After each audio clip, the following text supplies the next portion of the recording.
بالله من الشيطان الرجيم. بسم الله الرحمن الرحيم. ألا إن أولياء الله لا خوف عليهم ولا هم يحزنون. صدق الله العظيم. میرے واجب الاحترام بزرگوں، دوستوں اور بھائیوں،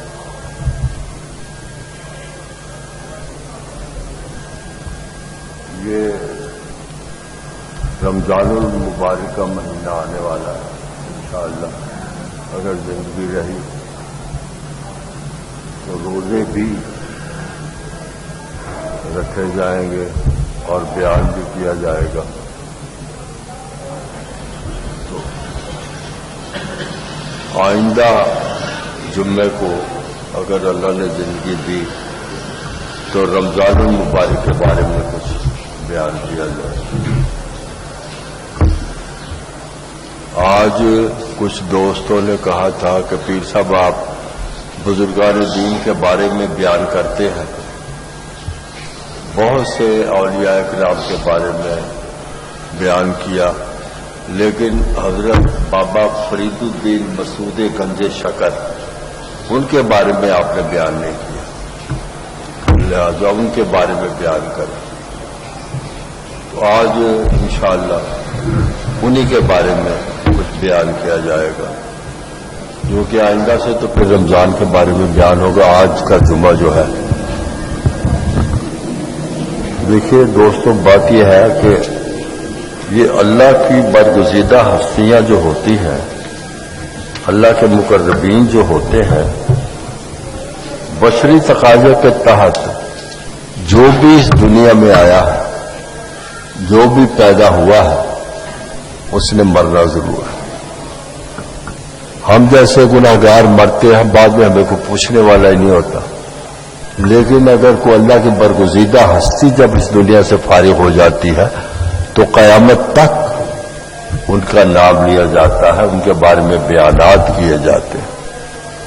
تو یہ وہ ہستیاں ہوتی ہیں اللہ تعالی کے مقربین جو ہے، اولیاء کرام جو ہے، بزرگان دین جو ہے، کہ اگرچہ ان کو اس ظاہری دنیا سے روپوش ہوئے سینکڑوں ہزاروں سال ہو جاتے ہیں، لیکن ان کا نام جو ہے وہ زندہ رہتا. آج حضرت بابا فرید الدین مسعود گنج شکر کے بارے میں بیان کرنا مقصود ہے. تو ان کے بارے میں مجھے یہ بیان کرنا تھا کہ بعض دوستوں کے ذہن میں یہ ہے کہ ان کا نام بابا فرید الدین ہے.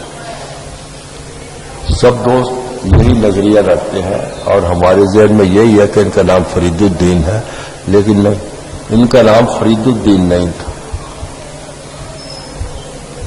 دیکھیے، جس طرح حضور علیہ الصلوۃ والسلام کے دور میں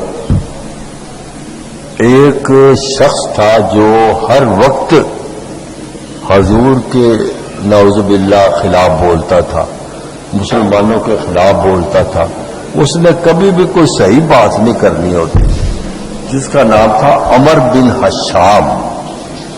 عمر بن حشام ہر بات جو بھی وہ کرتا مسلمانوں کے خلاف کرتا، پیغمبر کے خلاف کرتا، رب کے خلاف بولتا رہتا. یعنی ہر بات میں جہالت، ہر بات میں ٹوکا ٹوکی کرتا رہتا.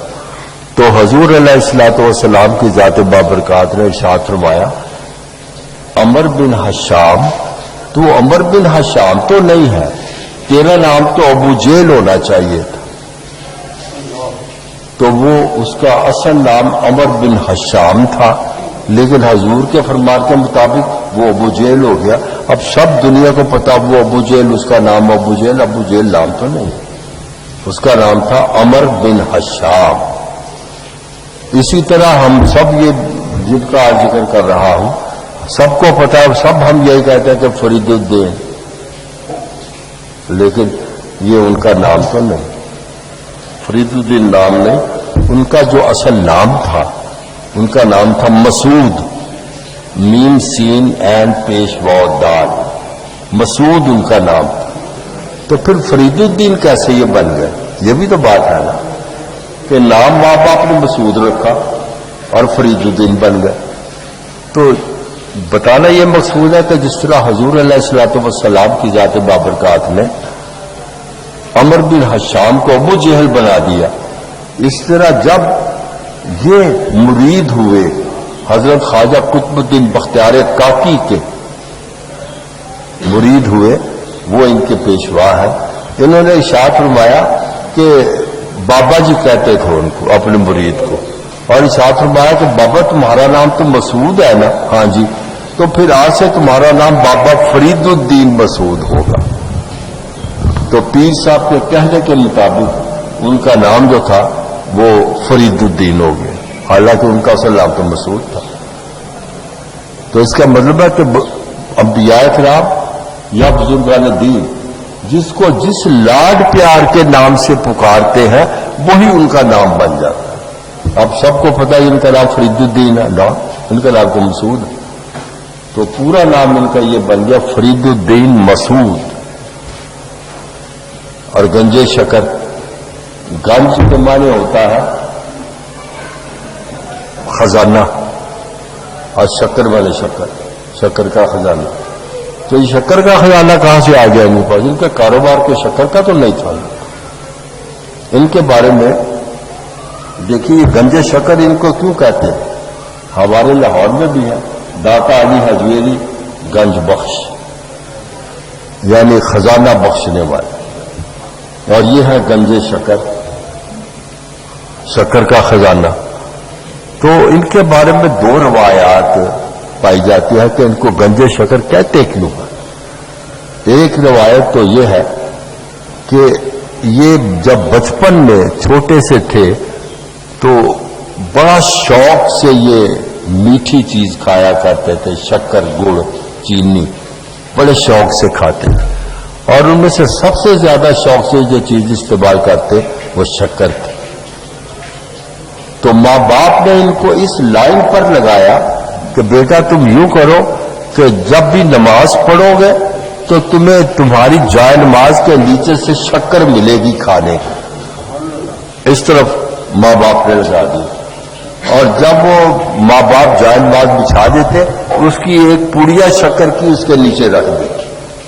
اور جب یہ نماز پڑھ لیتے تو آرام سے اس کا اٹھا کے جائے نماز کے نیچے شکر کی پڑیا نکال کے کھا لیتے. کچھ عرصہ تک یہی ہوتا رہا، ماں باپ نیچے شکر کی پڑیا رکھ دیتے. ایک دن ان کے ماں باپ کو کہیں جانا تھا کسی کام سے، نماز کا وقت ہو گیا، بچے نے جائے نماز کو بچھا لی، جائے نماز بچھا لی، لیکن اب پڑیا رکھنے والا کون تھا؟ وہاں شکر کی پڑی کسی نے نہیں رکھی.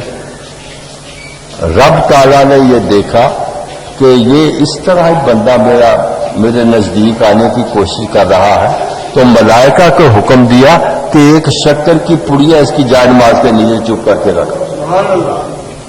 دیکھو ماں باپ نے نہیں رکھی تو ہم رکھ دیتے ہیں.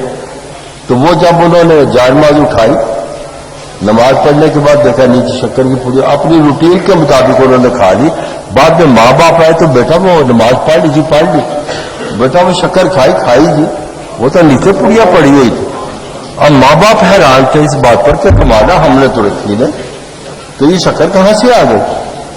تو وہ رب کے جو بندے کسی نے کچھ بننا ہو تو وہ کہتا ہے کہ ہونہار بروا کے چکنے چکنے پات، جس بچے نے یا بچی نے جوان ہو کے کچھ بننا ہوتا ہے اس کے اشارات جو ہے وہ بچپن سے ہی ملنے شروع ہو جاتے ہیں.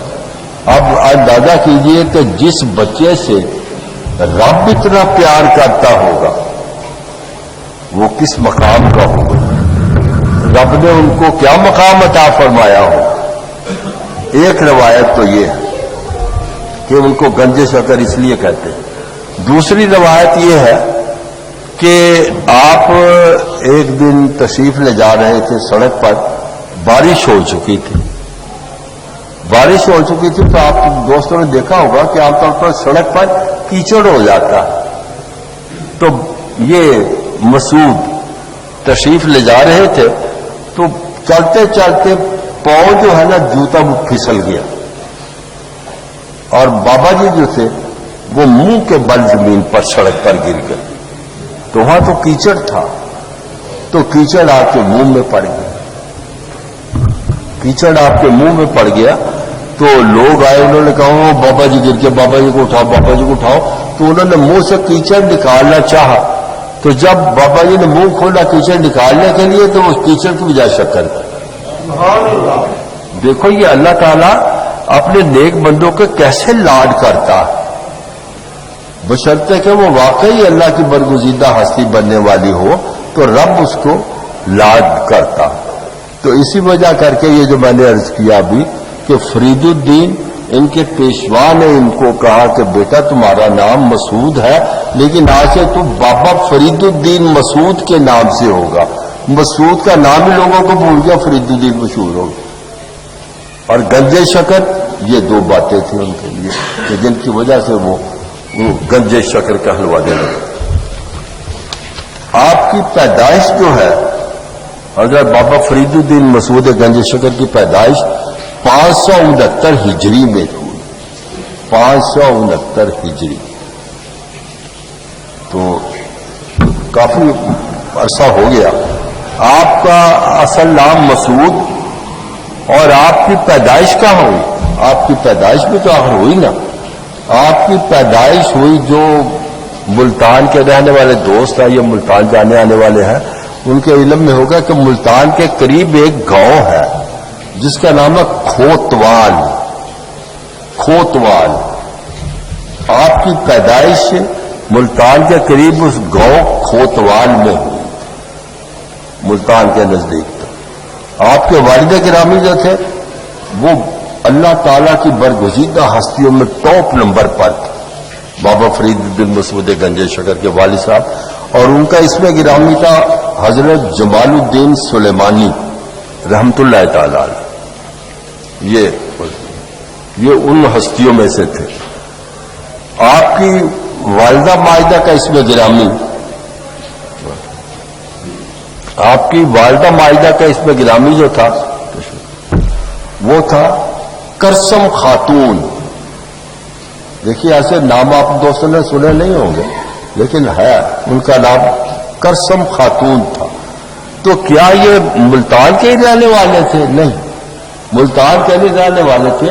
آپ کے بزرگ اور آپ کے والدین جو تھے وہ کابل کے رہنے والے تھے. تو کابل سے وہ یہاں آئے تھے اور ان کی پیدائش یہیں ہوئی کھوتوال میں.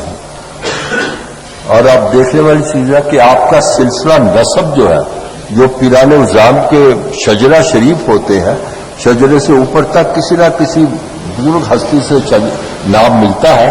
تو آپ کا شجرہ اگر پڑھ کے آپ دیکھیں تو آپ کا نام کہاں جا کے ملتا ہے؟ حضرت عمر فاروق رضی اللہ تعالیٰ عنہ, ان سے ان کا جا کے سلسلہ جڑتا. تو اندازہ کیجئے گا کہ کیا مقام ہوگا پھر ان بزرگوں کا.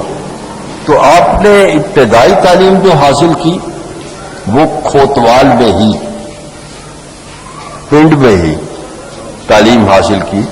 اور اس کے بعد پھر جب زیادہ بڑے ہو گئے تو ماں باپ ان کو ملتان لے آئے اور ملتان میں حضرت منہاج الدین رحمت اللہ تعالی علیہ, اللہ کی ایک برگزیدہ ہستی تھی, ان سے باقی کی تعلیم انہوں نے حاصل کی. اب دیکھیے دوستو, یہ ہوتا ہے کہ رب کی ذات بابرکات نے قرآن پاک میں جو کچھ بھی ارشاد فرمایا وہ کہانیاں نہیں ہیں بلکہ وہ ایسی مستند قسم کی باتیں ہیں کہ اگر انسان کو ذرا دیکھے تو سمجھ آتی ہے کہ ہر لفظ, ہر زیر زبر شد مد جو ہے قرآن پاک کی, اس کے اندر کوئی بات چھپی ہوتی. یہ جو رب تعالیٰ کی ذات بابرکات نے ارشاد فرمایا کہ سیروا فی الارض, کیا لوگوں تم زمین پر میری سیاحت کرو, زمین پر چلو پھرو. اچھا بات دوست اس کا مطلب یہ لیتے ہیں کہ چلو جی مری چلے گئے، ابٹاباد چلے گئے، کاغان چلے گئے، سوات چلے گئے، سیر و تفریح کرنی ہے، نہیں، بلکہ قرآنی نقطہ نگاہ کے تحت سیروا فی الارض کا معنی یہ نہیں کہ تم تفریح کے لیے جاؤ، بلکہ رب کا مقصد یہ ہے کہ تم زمین پر سیاحت کرو، یہ دیکھنے کے لیے کیا کہ جن لوگوں نے میرے احکامات کی نافرمانی کی، میں نے ان پر کس طرح قہر نازل کیا، اور ان جگہوں کو دیکھ کے جہاں میں نے قہر نازل کیا ہے تم کو عبرت ہو، اور ایسی جگہوں پر بھی جاؤ جہاں کے لوگ میرے بڑے تابع تھے، بڑے خدمت گزار تھے، میری ہر بات پر عمل کرتے تھے، میں نے ان پر جو رحمتیں نازل کی ہیں ان رحمتوں کو بھی جا کے وہاں دے۔ اس لیے رب نے فرمایا سیروا فی الارض کہ زمین پر سیاحت کرو، یہ دیکھنے کے لیے کہ جو نافرمان لوگ تھے ان پر میں نے کیسا قہر نازل کیا، اور جو نیک اور پارسا تھے ان کو میں نے کیسی کیسی نعمتوں سے نوازا۔ تو یہ جو فقراء لوگ ہوتے ہیں یہ اپنے پیشوا کے حکم کے تحت، اپنے پیر صاحب کے فرمان کے تحت سیروا فی الارض کرتے ہیں۔ تو سب سے پہلے حضرت بابا فرید الدین مسعود گنج شکر جو تھے، ان کے پیشوا نے ان کو ارشاد فرمایا کہ بیٹا تم نے اور حاصل کرنے کے لیے مقام، عبادت کرنے کے لیے، بزرگان دین سے ملنے کے لیے تم سب سے پہلے غزنی جاؤ۔ تو بابا جی اب یہ تو نہیں کہ پیر صاحب ارشاد فرمایا کہ بیٹا تم فلاں جگہ پہ جاؤ، تو بیٹا کہے، مرید یہ کہے کہ پیر صاحب وہاں کیا جا کے کروں گا میں، جو کرنا ہے آپ ہی کریں نا۔ There is not to reason why, اس میں کیوں کی گنجائش نہیں۔ پیر صاحب، پیر کو اندھا تو نہیں ہوتا نا، پیر کو پتا ہے کہ اس کا حصہ کہاں کہاں سے ملنا، روحانی کہاں سے ملے گا۔ انہوں نے چون چرانے کی غزنی چلے گئے، اتنی دیر کے بعد بیٹا واپس آ جانا، واپس آ گیا۔ پھر ارشاد فرمایا کہ بیٹا اب تم بغداد چلے جاؤ۔ وہ کیوں جائے بغداد؟ چونکہ ان کا حصہ وہاں تھا، روحانیت کا جو انہوں نے حاصل کرنا تھا۔ یہ بغداد چلے گئے، بغداد سے واپس آئے تو پھر کچھ عرصے کے بعد پیر صاحب نے ارشاد فرمایا کہ بیٹا اب تم یوں کرو کہ بدخشاں چلے جاؤ۔ بدخشاں چلے، وہاں سے پھر واپس آئے بزرگوں سے مل آ کے جو کہ ان کا حصہ تھا لے کے، تو ارشاد فرمایا کہ بیٹا اب تم قندھار چلے جاؤ۔ قندھار چلے گئے۔ یہ ہے سیروا فی الارض، سیاحت کراتے ہیں بزرگان دین کو تاکہ وہ وہاں سے اپنے اپنے روحانی فیوز و برکات جو ہوتی ہیں وہ اپنے اندر سمو لے۔ تو اب یہ 4 جگہوں پر گئے تو وہاں کن کن بزرگوں سے بغداد دیکھ لیجیے آپ، وہاں انتہا درجے کے بزرگ شخصیتیں موجود ہیں، کیسا کیسا انہوں نے وہاں روحانی مقام کے بندوں سے نہ ملے ہوں۔ تو عرض کرنے کا مطلب یہ ہے کہ یہ ہے وہ بزرگان دین۔ کن کو ملے بزرگان دین کو؟ ان کے نام میں بتاتا ہوں، ممکن آپ دوستوں نے ان کے نام ہی نہ سنے ہو۔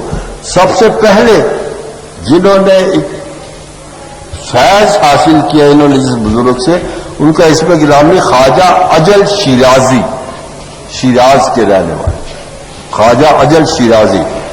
دوسرے بزرگ جن سے انہوں نے فیض حاصل کیا ان کا اسم گرامی شیخ سیف الدین باہرزی رحمت اللہ تعالی علیہ۔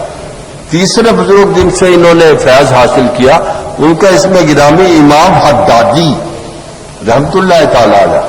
چوتھے بزرگ جو تھے ان کا اسم گرامی شیخ وحد الدین کرمانی رحمت اللہ تعالی علیہ۔ اور یہ وہ آسمان، اس دنیا کے جو آسمان ہے روحانیت کا، اس کی وہ یہ ہستیاں ہیں چاروں کہ ان سے سارا آسمان چمکتا ہے۔ ان سے انہوں نے بابا فرید الدین مسعود گنج شکر جو تھے انہوں نے قصب فیض حاصل کیا۔ اب آپ دیکھیے دوستو، میں عام طور پہ یہ عرض کیا کرتا ہوں کہ اگر کسی لڑکی نے یا کسی لڑکے نے، بچی نے کچھ بڑا ہو کے بننا ہوتا ہے نا، تو عام طور پہ ہم یہ دیکھتے ہیں کہ بچپن میں ہی اس کی یا والدہ فوت ہو جاتی ہے یا والد فوت ہو جاتی ہے. یہ قدرت کا ایک اصول ہے. تو جب آپ کی عمر 5 سال کی ہوئی، صرف 5 سال کی، تو آپ کے والدہ گرامی جو تھے وہ اس دنیا سے روپوش ہو گئے، فوت ہو گئے. اب سارا بوجھ پڑھائی کا بھی اور سکھانے کا بھی آپ کا والدہ ماجدہ، آپ کی والدہ ماجدہ کرسم خاتون کے کندھوں پر جا پڑا. اب قدرت نے ان کو بھی تو مقام دیا ہوگا نا. تو قدرت 5 سال کے عمر میں والد صاحب فوت ہو گئے، تو والدہ نے سب سے پہلا کام جو کیا وہ یہ کہ اپنے بچے کو مدرسے میں داخل کروا کے قرآن پاک حفظ کروایا. تو 11 سال کی عمر جب آپ کی ہوئی حضرت فرید الدین کی مسعود کی، تو 11 سال کی عمر میں آپ نے قرآن پاک حفظ کر لیا. اور ہمارے بچے 11 سال کے 15 سال کے، ان کو تو ناک صاف کرنے کی نہیں پتا کہ کس طرح کرتے ہیں. ان کو تو کپڑے بھی ماں باپ بھی پہن لاتے ہیں. اس لیے میں نے عرض کیا نا کہ جنہوں نے کچھ بننا ہوتا ہے قدرت نے ان کو مقام اس طرح دے دیتی ہے کہ وہ بچپن میں ہی ان کا پتہ چل جاتا. یہ دوستوں جن کو لگن ہوتی ہے نا کوئی ذکر الہی کرنے کی یا کسی اللہ والے بندے سے ملنے کی، تو اس کے اندر تڑپ ہو، بشرطے کہ تڑپ بھی صحیح ہو. یہ نہیں کہ ہر ایک پگڑ باندھنے والے کو وہ اپنا بزرگ سمجھ لے. نہیں، پگڑوں میں کچھ نہیں پڑا ہوا، یقین جانیے گا. دیکھنا ہے کسی کو تو کسی کا دل کے اندر ٹٹول کے دیکھو کہ یہ بندہ کیسا. مجھ سے عام طور پہ دوست پوچھتے ہیں کہ پیر صاحب ہمیں کیسے پتا چلے گا کہ فلاں بندہ صحیح ہے اور فلاں بندہ ٹھیک نہیں. تو میں اپنے مریدوں کو بھی اور دوستوں کو بھی یہ بتاتا ہوں کہ اگر تم یہ دیکھنا چاہو کہ کون سا صحیح اور کھرا بندہ ہے تو اس کی پہچان یہ ہے کہ اس کی خدمت میں جاؤ، اور اگر وہاں جا کے تمہارا دل مطمئن ہو جائے، دل کو سکون ہو جائے، دل کو تسلی ہو جائے کہ واقعی یہ اللہ کے نیک بندے ہیں، دل کو ٹھنڈ پڑ جائے تو وہ واقعی اللہ کا نیک بندہ. نعرہ تکبیر، نعرہ رسالت، نعرہ حیدری. تو اگر کسی بزرگ کے پاس جا کے دل میں یہ خیال ہے ہائے ہم کہاں پھنس گئے، نکلو یہاں سے جلدی باہر چلو، کہاں مر گئے آ کے، تو سمجھو کہ دیر از سم تھنگ رانگ، وہاں کوئی گڑبڑ کی بات ہے. کیونکہ نیک بندہ ہو اور اس کے پاس بندہ بیٹھے تو ٹھنڈ نہ پڑے تو وہ نیک بندہ کیسا ہے. تو یہ پہچان ہوتی ہے اللہ کے نیک بندوں کی اور اللہ کے جو ڈرامے باز ہوتے ہیں پیر ان کی. تو اس وجہ کر کے ہمیں کوشش یہ کرنی چاہیے کہ ڈرامے بازوں سے ہم دور ہی رہیں. عام طور پہ یہ ہوتا ہے کہ بڑے بڑے سر پہ پگڑ باندھ کے گلے میں مڑکے ڈال کے ہاتھ خو کرتے رہتے ہیں. بھئی یہ ڈرامے کیا ہے؟ کہاں حضور نے فرمایا کہ اس طرح پگڑ باندھ کے ڈرامے کرو؟ نہیں کہا. اگر کوئی حدیث ہے تو مجھے بتا دو. تو یہ اس وجہ کر کے یہ ہمیں پگڑیاں نہیں دیکھنی چاہیے. اگر ہمت ہو کسی کی تو انسان کے اندر جھانک کے دیکھو تو اس کے دل کا مقام کیا ہے، اس کی اپنی کیفیت کیا ہے، پھر اس کے قریب جاؤ. تو عرض کرنے کا مطلب یہ ان کو بھی خیال پیدا ہوا کہ میں کسی کا مرید ہو جاؤں. بڑے بزرگان دین اس وقت تھے، اللہ کی بڑی برگزیدہ ہستیاں تھیں، لیکن قدرت کو جہاں رشتہ جوڑنا منظور ہوتا ہے وہیں جڑتا. تو حضرت قطب الدین بختیار کاکی رحمت اللہ تعالی علیہ، اس وقت اللہ نے ان کو بڑا نوازا ہوا تھا اپنے کرم سے اور اپنے محبوب کے صدقے میں. یہ پھر ان کے مرید ہوئے حضرت خواجہ قطب الدین بختیار کاکی. اور جب ان کی عمر 43 سال کی ہوئی، 43 ایئرز، تو ان کو اپنے پیر کی طرف سے ولایت ملی 43 سال کی عمر میں.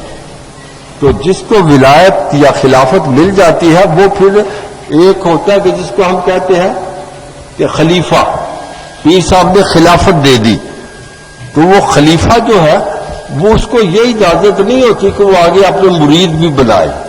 وہ خود تو پیر ہو گیا لیکن وہ اپنے مرید آگے نہیں بنا سکتا، وہ خلیفہ ہے. اور ایک ہوتا ہے خلیفہ مجاز کہ جس کو مرید بنانے کی اجازت دی جاتی ہے پیر صاحب کی طرف سے. تو ان کو پیر صاحب نے، ان کے پیر صاحب نے خلیفہ مجاز بنا لیا. لیکن یہ 12 سال تک اجازت ملنے کے باوجود بھی 12 سال تک انہوں نے کوئی مرید نہیں بنایا کہ پہلے میں تو کسی قابل ہو جاؤں. بھئی قابل تھے، قدرت نے کیا تھا تو یہ مقام عطا ہوا نا. لیکن عاجزی اور انکساری کی یہ بات تھی کہ پہلے میں کسی قابل ہو جاؤں تو پھر کسی کا ہاتھ میں لوں گا. تو 12 سال کے بعد پھر انہوں نے کام اپنا شروع کر دیا. یہ ملتان سے دہلی جانا چاہتے تھے حضرت بابا فرید الدین مسعود گنج شکر. تو ملتان سے یہ لاہور تشریف لائے. لاہور سے یہ پنڈی، راول پنڈی، اس وقت اسلام آباد تو نہیں تھا نا، راول پنڈی جانے کے لیے پہنچے. دوستوں کو یہاں میں ایک بات عرض کروں، راول پنڈی ڈویژن میں ایک جگہ جس کا نام ہے کلر کہار، بڑی مشہور جگہ. تو جب یہ بزرگ جو ہوتے ہیں تو چہرے پہ تو نہیں نا لکھا ہوتا کہ یہ بزرگ ہے، یہ پیر ہے، یہ کون ہے. تو یہ اپنا اسی طرح اپنے لور میں وہاں سے چلتے جا رہے. اس وقت گاڑیاں یا ہوائی جہاز کہاں تھے، پیدل تشریف لے جا رہے ہیں. کلر کہار جب پہنچے تو وہاں پیاس لگ گئی. تو دیکھا کہ ایک کنواں ہے، وہاں کچھ لڑکیاں، کچھ عورتیں ہیں، وہ پانی بھر رہی ہیں کنویں سے. تو لڑکیاں ہوں یا لڑکے ہوں نوجوان، وہ شرارتیں کرتے ہیں. تو بابا جی نے ارشاد فرمایا کہ بیٹیوں مجھے پانی پلا دو، بڑی پیاس لگی ہے. انہوں نے کہا بابا جی اس کنویں کا پانی جو ہے وہ کھاری ہے، میٹھا نہیں ہے. حالانکہ میٹھا تھا. انہوں نے کہا بابا جی پانی کنویں کا کھاری ہے، میٹھا نہیں. تو بابا جی نے ارشاد فرمایا اچھا تم کھاری کہتے ہو تو پھر کھاری ہی ہوگا، کھاری ہی ہوگا پھر. تو جب وہ بابا جی آگے چلے، پانی نہ پلائے لڑکیوں نے، ادھر ڈول جب نکالا چک کے دیکھا پانی کھاری ہو چکا. تو یہ وہ میں عرض کرتا ہوں کہ یہ اللہ تعالیٰ کی جو برگزیدہ ہستیاں ہوتی ہیں ان کی زبان جو ہوتی ہے وہ رب تعالیٰ کے حکم کے تحت کھلتی ہے اور بند ہوتی ہے. یہ کوئی مزاق تو نہیں نا. وہ سب لڑکیاں دوڑی ہوئی گئی. بابا جی ہم نے تجھے مزاق کیا تھا. بابا جی نے فرمایا میں نے بھی تو مزاق کیا تھا، تم نے کہا تھا کہ کھاری پانی ہے، میں نے کہا کھاری ہی ہوگا. نہیں بابا جی ہم گھر جائیں گے تو ہمارے والدین ہمیں ناراض ہوں گے، کھاری پانی لے آئیے. بابا جی دعا فرماؤ. انہوں نے وہاں کھڑے ہو کے کہا کہ یا اللہ انہوں نے معافی مانگ لی ہے تو اپنے محبوب کے صدقے میں اس کا پانی پھر میٹھا کر دیں. اور لڑکیوں کو کہا نکالو، جب نکالو تو میٹھا پانی.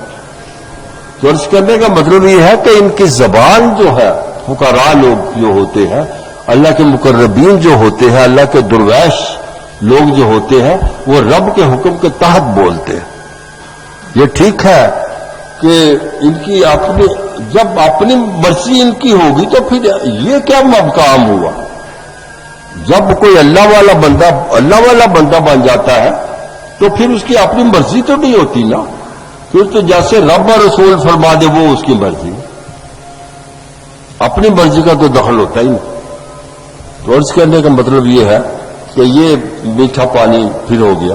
تو عورتوں نے جا کے، لڑکیوں نے جا کے گاؤں میں کہا کہ یہ بڑا جادوگر ہے بندہ، دیکھو اس نے کہا کھاری ہو جاؤ، کھاری ہو گیا، کہا میٹھا ہو جاؤ، میٹھا ہو گیا.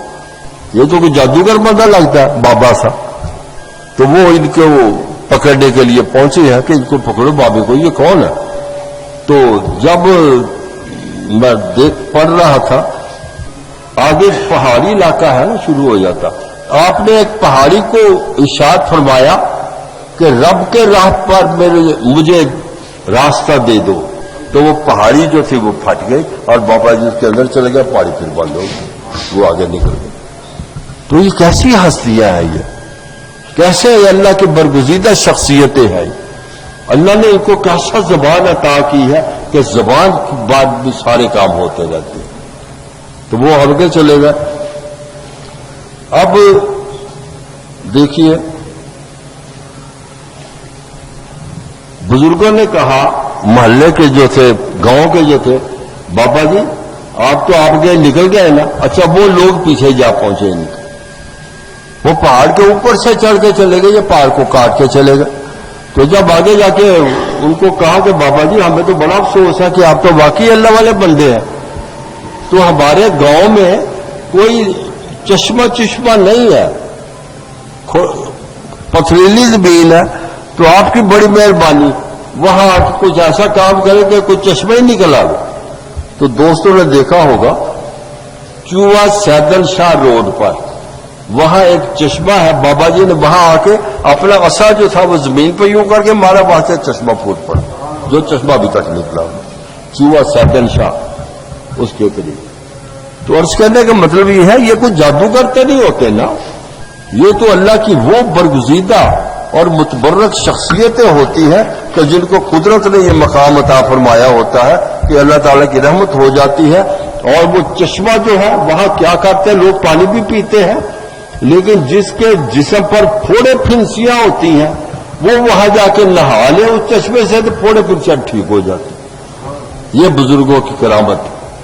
ان کو انبیاء کرام سے بات وارد ہو تو وہ معجزہ, اولیاء کرام سے وارد ہو تو وہ کرامت ہوتی. اب آپ یہ تو دور کی بات ہے نا. آپ دوستوں نے یہ ہار روڈ لاہور کی دیکھی ہوگی, ہار روڈ جہاں یہ ریڈیو ٹی وی وغیرہ چیزیں بکتی ہیں, الیکٹرک گڈس.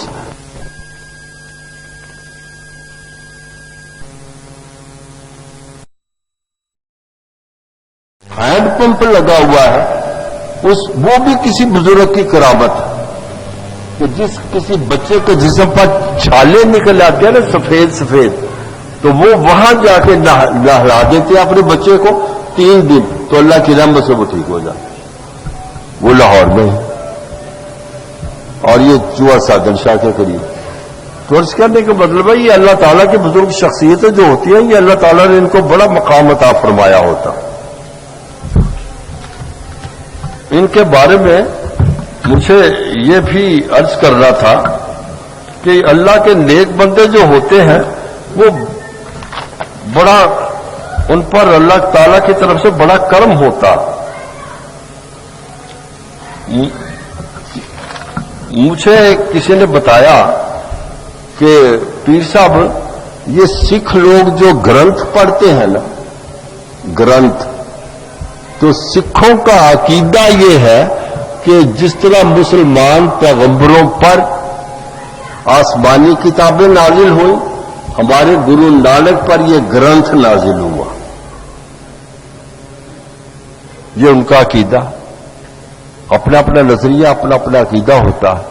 تو آپ دوستوں کے ذہن میں ہوگا کہ میں کچھ چونکہ اس لائن کا طالب علم ہوں تو میری کوشش یہ ہوتی ہے کہ ذرا ریسرچ کروں تھوڑی. جیسے میں نے بائبل اور دوسری جو ہے ان سے بھی آپ کو بتایا تھا, ہندوؤں کے کتاب کا نام بھی بتایا تھا جس میں براج پاک کے بارے میں ذکر ہے. تو میں نے گرنتھ صاحب کو مطالعہ کیا پنجابی میں. سکھ کہتے ہیں کہ یہ ہمارے گرو نانک پر آسمان پر سے اترا تھا, لیکن میری حیرانگی کی حد نہ رہی. کمال ہے کہ بھئی آسمان سے گرنتھ اترا تو اس میں بابا فرید الدین مسعود گنج شکر کا ایک شعر بھی لکھا ہوا اس میں. تو کیا اللہ تعالیٰ شعر و شاعری کرتا ہے اوپر آسمانوں پر؟ اس نے گرنتھ میں کوئی شعر لکھ دیا, قرآن میں کیوں نہیں شعر لکھے؟ کمال ہے, قرآن میں کوئی شعر نہیں, گرنتھ میں شعر آ گیا. اچھا وہ شعر کیا تھا بابا صاحب کا, بابا فرید الدین مسعود گنج شکر کا؟ وہ فرماتے ہیں بابا جی کہ اٹھ فریدا ستیا, اٹھ فریدا ستیا جھاڑو دے مسیت. یہ بابا جی کا شعر ہے کہ فریدا تو رات کو سویا رہتا ہے, کیا کرتا ہے تو اپنی نیند کو ہٹا اور اگر تو لیٹ گیا نیند آ جاتی ہے تو مسجد چلے جا, وہاں جا کے جھاڑو دے کے مسجد کو صاف کرتا رہے تاکہ نیند تو ختم ہو جائے. اٹھ فریدا ستیا جھاڑو دے مسیت, تو ستا رب جاگدا تے تیری ڈاڈے نال پریت. اور رب نال تو یہ ارادہ لگایا ہوا ہے تو نے کہ رب ہے میرا, تو رب تو جاگتا ہے تو تم کو سو جاتا. نعرہ تکبیر, نعرہ رسالت, نعرہ حیدری. تو عرض کرنے کا مطلب یہ ہے کہ یہ شعر جو ہے یہ گرنتھ صاحب میں ہے. تو اللہ تعالیٰ نے کتاب نازل کی سکھوں پر گرنتھ, تو اس میں یہ شعر کہاں سے آ گیا؟ تو اس کا مطلب ہے کہ یہ ان کا عقیدہ جو ہے نا کہ آسمان سے نازل ہوا گرنتھ, وہ میرے ایمان کے تحت وہ غلط ہے. اس میں بابا صاحب کا شعر کہاں سے آ گیا؟ تو اس کا دیکھ مطلب یہ دوستوں کے بعد چیزیں ایسی ہوتی ہیں تو جن کا وجود ہی کوئی نہیں ہوتا, لیکن وہ لوگ ان کو سن لیتے ہیں. اچھا, اسی طرح دیکھیے دوستوں بات یہ ہے کہ جتنے بھی بزرگان دین ہیں, جتنے بھی اولیاء کرام ہیں, جتنے بھی اللہ تعالیٰ کے مقربین ہیں, اس وقت تک وہ سلوک کی سیڑھیاں عبور نہیں کرتے جب تک وہ وظائف اور چلہ کشیاں نہ کریں پیر کے حکم کے تحت. وظائف تو وہ ہے نا کہ جو گھر میں بیٹھ کے کرتے رہے, اور چلہ کشی وہ ہے جو جنگلوں میں, دریاؤں میں, نہروں پر جا کے, پہاڑوں پر جا کے کرے, ان کو چلہ کشی کہتے ہیں. قبروں میں بیٹھ کے کرتے ہیں چلہ کشی. تمام بزرگان دین جتنے بھی گزر چکے ہیں یا جتنے بھی اب موجود ہیں یا جتنے بھی اب آئیں گے, قیامت تک یہ سلسلہ جاری و ساری رہے گا, وہ سب کے سب وظائف اور چلہ کشی ضرور کرتے ہیں. لیکن انہوں نے بھی کی ہے. بابا فرید الدین مسعود گنج شکر نے بھی وظائف کیے, لیکن ان کا مقام ایک وظیفے سے اتنا بلند و بالا ہو گیا کہ وہ جتنے بھی اولیاء کرام گزرے ہیں انہوں نے وہ ایک وظیفہ نہیں کیا جو انہوں نے کیا. اچھا, انہوں نے کیا وظیفہ کی, چلہ کشی کیا کی انہوں نے جو دوسروں نے نہیں کی؟ وہ یہ چلہ کشی ہوئی کہ ایک ہوتا ہے چلہ, انہوں نے کیا چلہ معکوس, میم اینڈ کاف ڈنڈے والی سین واو, چلہ معکوس. چلہ معکوس کیا ہے؟ چلہ معکوس یہ ہے کہ کنویں ہوتے ہیں نا جہاں سے پانی ہم نکالتے ہیں, اس کے اوپر ایک چرخڑی سی لگی ہوتی ہے جس کے ڈول باندھ کے پانی نکالتے ہیں. تو یہ بابا جی 2 گھنٹے روز 41 دن اس کنویں کی چرخڑی کے ساتھ اپنے پاؤں بندھوا کے کنویں کے اندر لٹک جاتے اور 2 گھنٹے تک وہ چلہ کشی کرتے روز 41 دن تک. اس کو چلہ معکوس کہتے ہیں. اور میں نے جتنی بھی کوئی دیکھ بھال کی ہے, ریسرچ کی ہے, مجھے اور کوئی بزرگ ایسا نظر نہیں آیا جنہوں نے چلہ معکوس کیا ہو, لیکن کیا تو انہوں نے کیا. اور اس چلے کی وجہ سے, چلہ معکوس کی وجہ سے قدرت نے ان کو یہ مقام دیا. کیا ان کو یہ مقام قدرت نے دیا کہ ایک دن انہوں نے کہیں جانا تھا. فرید الدین مسعود گنج شکر رحمت اللہ تعالی علیہ نے کہیں تشریف لے جانی تھی, تو اپنے ایک مرید کو ساتھ لے لیا کہ چل بیٹے میرے ساتھ چل, فلاں جگہ جانا. تو کوئی گناہ تو نہیں نا اگر پیر صاحب اپنے مرید کو ساتھ لے کے جا رہے ہیں. وہ مرید ساتھ چل پڑا. راستے میں ایک دریا آیا, تو وہاں کشتیاں کہاں تھی اس وقت؟ تو دریا کو تو پار کرنا تھا نا. تو مرید نے عرض کیا کہ سرکار ان کو, بابا فرید الدین مسعود گنج شکر کو, کہ پیر صاحب دریا آ گیا ہے لیکن کشتی کوئی نہیں, تو ہم کیسے پار کریں گے؟ آپ نے ارشاد فرمایا بیٹا تم یوں کرو کہ میرے پیچھے کھڑے ہو کے نا میرا کرتا یہاں سے پکڑ لو ہاتھ سے, اور میں دریا میں اتروں گا تم بھی اتر جانا, تو انشاءاللہ ڈوبیں گے نہیں. وہ پیر صاحب آگے آگے ہے, فرید الدین مسعود گنج شکر اور مرید پیچھے ہے. جب وہ دریا کے درمیان میں پہنچے نا, تو اسی لیے میں اپنے مریدوں کو بھی اور دوسروں کے مریدوں کو بھی میں عرض کیا کرتا ہوں کہ اگر کسی کا مرید ہونا ہے تو مرید مت بنو بلکہ مرید صادق الیقین بنو کہ پیر صاحب نے جو بات کی وہ پتھر پہ لکیر. تو یہ مرید تھے. تو جب پیر صاحب درمیان میں پہنچے تو ان کے ذہن میں آیا کہ پیر صاحب نے مجھے فرمایا ہے کہ پیچھے پیچھے میری آتے جاؤ اور یہ لفظ منہ میں پڑھتے رہو. کیا؟ یا فرید یا فرید یہ پڑھ رہے ہیں. جب دریا کے درمیان پہنچے تو مرید کے ذہن میں آیا کہ میں تو یا فرید کہہ رہا ہوں نا, پیر صاحب پتہ نہیں کیا پڑھ رہے ہیں, ان کے بھی ہونٹ ہل رہے ہیں. تو جب ان کا سنا تو وہ کہہ رہے تھے یا اللہ یا اللہ یا اللہ. تو مرید کہنے لگا لو کمال ہے, مجھے یا فرید پکارنے کو کہا, خود یا اللہ کہہ رہے. انہوں نے مرید نے بھی یا اللہ کہنا شروع کر دی. یا اللہ شروع ہوا تو ڈبکیاں کھانے لگا دریا میں. پیر صاحب نے ارشاد فرمایا کیا ہوا؟ اور جی وہ بس خیال آیا تھا کہ آپ تو یا اللہ کہتے, میں بھی یا اللہ کہوں. آپ نے فرمایا دریا میں ہی کہ برخودار ابھی تو فرید تک تو پہنچا نہیں, تو اللہ تک کیسے پہنچے گا؟ پہلے فرید تک تو پہنچنا. تو یہ اللہ والے بندے جو ہوتے ہیں وہ اس قسم کی باتیں بھی کرتے ہیں. یہ ایک علیحدہ چیز ہے کہ ہم ان کو عمل کریں نہ کریں, لیکن ان کی باتوں میں اتنی پختگی ہوتی ہے کہ انسان کی عقل دنگ رہ جاتی ہے کہ یہ اللہ والے بندے کیسی کیسی باتیں کرتے ہیں. تو عرض کرنے کا مطلب یہ ہے کہ یہ جتنے بھی اللہ کے نیک بندے دنیا سے روپوش ہوئے ہیں, یہ قدرت کا یہ کرم ہے ان پر. اب آپ دیکھیے بابا فرید الدین مسعود گنج شکر کی ایک بہن ہے, سگی بہن ایک, اور ان کے ایک بیٹے ہیں علاؤالدین, جو بعد میں علاؤالدین احمد صابر کلیری کے نام سے مشہور ہوئے. تو بہن بڑی غریب ہے, وہ بیٹوں کی کفالت نہیں کر سکتی. انہوں نے بھائی کو آگے کہا کہ بھائی اس کو اپنے پاس ہی رکھ لو, تیرا تو یہاں لنگر چلتا رہتا ہے نا, دن رات لوگ دال روٹی کھاتے ہیں, تو میرا بچہ بھی پل پلا جائے گا اس طرح, میرے پاس بھی پیسے. اب وہ آ گئے ماموں کے پاس. اب دیکھیے الفاظ دیکھیے, ماموں نے ارشاد فرمایا کہ بیٹا یہ لنگر ہے, یہ تیری ڈیوٹی ہے کہ تو لنگر بانٹا کر. کھانے کا نہیں فرمایا, لنگر بانٹا کا. مقصد یہ تھا کہ جو بانٹے گا جب اس کو بھوک لگے گی وہ کھائے گا بھی تو صحیح نا. یہ 11 سال تک لنگر بانٹتے رہے, لنگر بانٹتے رہے, کھایا نہیں 11 سال تک. یہ کوئی مزاج تو نہیں نا. لیکن 11 سال کے بعد جب والدہ آئی تو اس نے دیکھا کہ میرا بیٹا تو بڑا سکا سڑا سا ہو گیا. بھائی کو کہا بھائی کمال ہے, میں نے تو اس لیے بیٹے کو تیرے پاس رکھا تھا کہ یہ کھا پی کے کچھ درست ہو جائے گا, یہ تو پہلے سے بھی رہ گیا.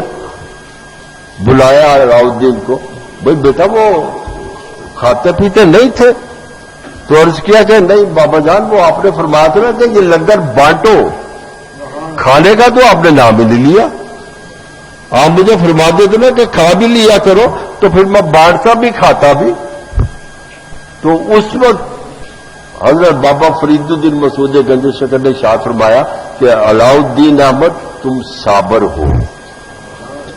تو تب سے یہ علاؤالدین احمد صابر, اور پھر وہ کلیر شریف کے جب بادشاہ بنے ہیں روحانیت کے, تو وہ ایک علیحدہ سبجیکٹ. تو اس کہنے کا مطلب یہ ہے کہ اللہ کی بزرگ شخصیتیں جو ہوتی ہیں, اللہ تعالیٰ کے مقربین جو ہوتے ہیں, وہ جب بھی کوئی بات کرتے ہیں رب تعالیٰ کے حکم کے تحت بات کرتے ہیں, رب تعالیٰ کے فرمان کے مطابق بات کرتے ہیں.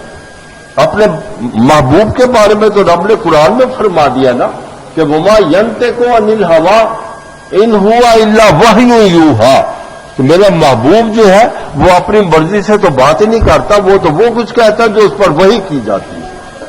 لیکن اولیاء کرام کے بارے میں بھی یہ ہے کہ یہ اولیاء کرام جب بات کرتے ہیں تو رب اور اس کے محبوب کے فرمان کے خلاف نہیں بات کرتے.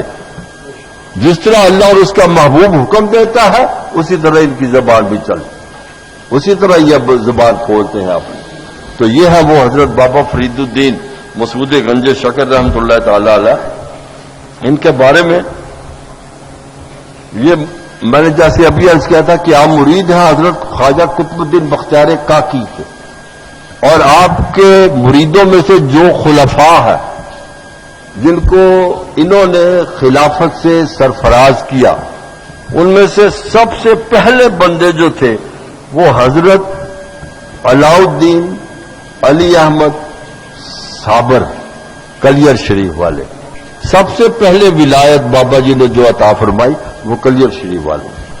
آپ کے دوسرے خلیفہ جو تھے ان کا اسم گرامی حضرت خواجہ نظام الدین اولیاء دلی والے، دوسرے خلیفہ یہ۔ آپ کے تیسرے خلیفہ جو تھے ان کا اسم گرامی حضرت شیخ جمال الدین ہاسوی رحمت اللہ تعالی علیہ۔ آپ کے چوتھے خلیفہ جو تھے ان کا اسم گرامی حضرت بدر الدین اسحاق رحمت اللہ تعالی علیہ۔ آپ کے پانچویں خلیفہ جو تھے ان کا اسم گرامی حضرت نجیب الدین متوکل، اور یہ آپ دوستوں کے علم میں ہوگا اب کہ نجیب الدین متوکل جو ہے نا وہ حضرت بابا فرید الدین مسعود کے سگے بھائی ہیں، ان کو بھی خلافت عطا ہوئی۔ تو اب یہ خلافت یوں ہی تو نہیں دی جاتی نا کہ کو بانٹتے تو نہیں نا، یہ کہ بانٹنے والی چیزیں بانٹتے جاؤ، جب تک وہ روحانیت کا وہ مقام حاصل نہیں کر لیتے اس وقت تک نہیں یہ دیا جاتا۔ تو چھٹے خلیفہ آپ کے جو تھے، دیکھیے آپ کے 4 بیٹے ہیں اور ماشاءاللہ چاروں کے چاروں ہی پیر ہیں۔ چھٹے جن کو خلافت ملی ان کا اسم گرامی حضرت شیخ شہاب الدین رحمت اللہ تعالی علیہ، یہ حضرت بابا فرید المسعود کے صاحبزادے ہیں۔ دوسرے صاحبزادے حضرت خواجہ نظام الدین رحمت اللہ تعالی علیہ۔ تیسرے صاحبزادے حضرت شیخ یعقوب رحمت اللہ تعالی علیہ، اور چوتھے صاحبزادے حضرت شیخ بدر الدین سلیمانی، چوتھے صاحبزادے۔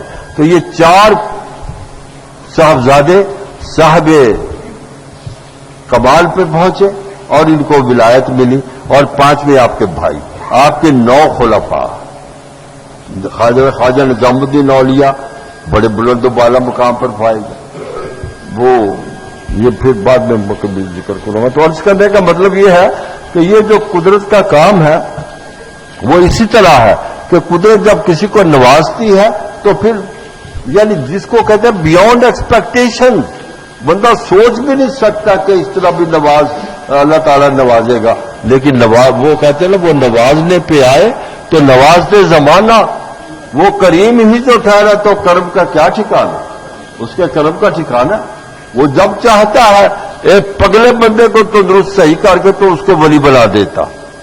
یہ تو اللہ تعالیٰ کی کرم نوازی ہے نا، وہ جس سے اس نے کام لینا ہے اس سے وہ کام لیتا ہے، اور جس سے کام نہیں لینا چاہے وہ ہوا میں بھی اڑتا ہوا ہے جوگی جے پال کی طرح، وہ بھی کچھ نہیں، وہ بھی 0 کے برابر ہو جاتا ہے۔ تو اللہ تعالیٰ ہم سب کو یہ توفیق عطا فرمائے کہ ہم اللہ تعالیٰ کے بزرگوں کی تابعداری میں بیٹھے، ان کی بات چیت سنیں ان سے، کیونکہ یہ بات اصل یہ ہے کہ اگر ہم محسوس کرتے ہیں کہ یہ اللہ والا بندہ ہے تو اس کے پاس جب آپ پہنچتے ہیں تو وہ اگر اللہ اور اس کے محبوب کی، انبیاء کرام کے اور اولیاء کرام کی باتیں نہیں کرتا تو میرے ایمان کے تحت وہ اللہ والا بندہ نہیں۔ میرا ایمان یہ کہتا وہ اللہ والا بندہ ہو اور دنیا کی باتیں کرے، یہ تو دوغلی پالیسی ہوئی نا۔ تو اس وجہ کر کے اگر دوستوں کو کہیں جانے کا شوق ہو تو کسی اللہ والے بندے کے پاس جائیے تاکہ وہاں جا کے ہمارا دل جو ہے وہ پاکیزہ ہو جائے، ہمارے دل کے اندر اللہ اور اس کے محبوب کا عشق جاگ اٹھے، ہمارے دل کے اندر ذکر الہی کرنے کی خواہش پیدا ہو جائے، ہمارے دل کے اندر بزرگان دین کا احترام کرنے کی خواہش پیدا ہو جائے، تو پھر کسی ایسے بزرگ کے پاس جایا جائے۔ لیکن اگر کسی ڈرامے باز کے پاس جایا جائے ہم بھی ڈرامے بن جائیں۔